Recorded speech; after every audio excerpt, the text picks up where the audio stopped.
friends, today in this video right now I'm going to show you how to solve the problem of this touch problem. Okay, it doesn't solve. Okay, it has been blocked. Okay, when I move this one with my hand, it doesn't move. Okay, see, it doesn't move.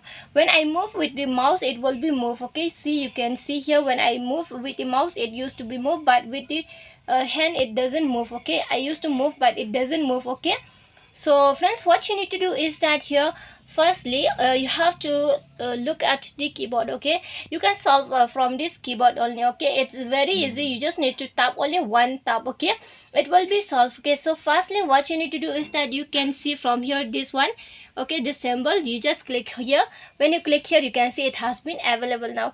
See, when I move with this, it used to move. Okay, so friends, when I touch this one again, this symbol, when I click it again, it has been blocked. Okay, so it does mean it has been blocked and unblocked. Okay, see, when this one will be unblocked. Okay, when this one will be unblocked, you will not be able to use this one. Okay, and when this one will be unblocked, you will be able to use this one. Okay, so this is the problem with this. Okay, so friends, hope you loved the video, and if you loved the video, please like the video, share the video, and subscribe the channel. Friends, thanks for watching. Bye.